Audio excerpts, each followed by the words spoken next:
헌법재판소는 어제와 오늘 헌법 84조를 근거로 이 대통령의 일부 형사재판이 사실상 멈춰선 것에 대한 헌법소원을 4건 접수했다고 밝혔습니다. 헌법소원을 낸 이들은 개인 자격으로 심판을 청구했으며 주로 평등권 침해를 이유로 든 것으로 파악됐습니다. 헌재는 이 가운데 일부 사건을 지정재판부에 자동 배당했습니다. 어제 서울고법 형사치해부는 이 대통령의 공직선거법 위반 사건 파기환송심 기일을 별도 지정 없이 연기하는 추후 지정을 했고, 오늘 대장동 사건을 심리하는 서울중앙지법 형사합의 33부도 같은 결정을 했습니다. 제 생각에는 헌재의 수건을 이재명 정부에서 처리해줄 가능성이 있기 때문에 이렇게 빠르게 배당을 해 논란을 잠식시킬 것으로 보여집니다. 사실상 법원도 무기한 연기를 한 만큼 해당 건이 문제가 될 가능성은 거의 없어 보이는데, 관련해 정치권에서 오늘 가장 화제가 된 분석 보시고 이어가 보겠습니다.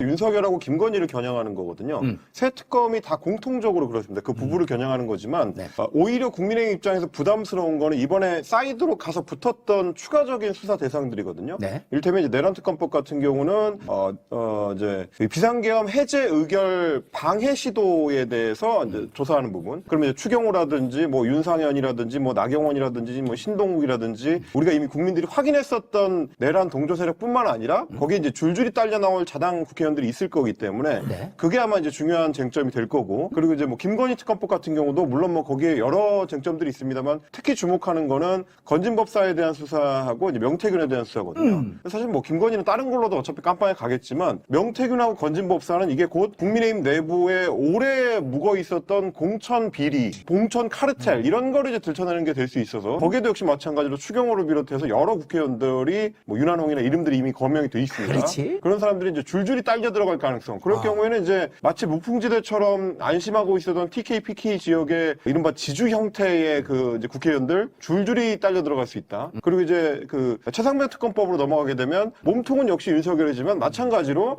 수사 외압을 행사할 때 그 대통령실 내부에서 작동했었던 카르텔이 있습니다. 주진우를 비롯해서 뭐 이번에 이제 국회의원 간 인간들 몇몇 있거든요. 줄줄이 또 딸려 들어올 가능성이 있기 때문에 그런 거 하면 제가 봤을 때 한 50명?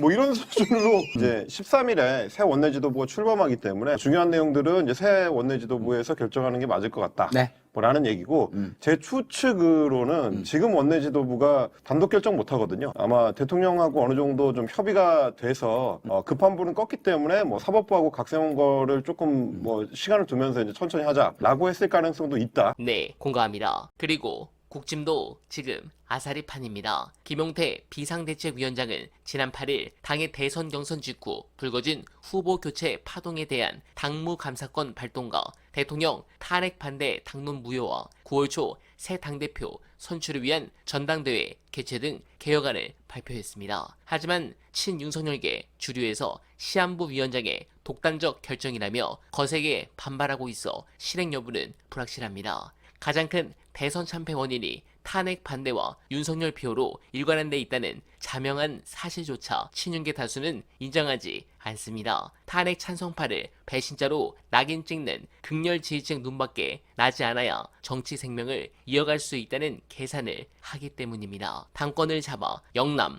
강남 공천만 받으면 국회의원도 지방자치단체장도 얼마든지 될 수 있다고 믿는 것입니다. 그들이 계속 이렇게 나가 완전히 망하길 간절하게 바라며, 원활바는 내일도 최선을 다하겠습니다. 여러분 고맙습니다.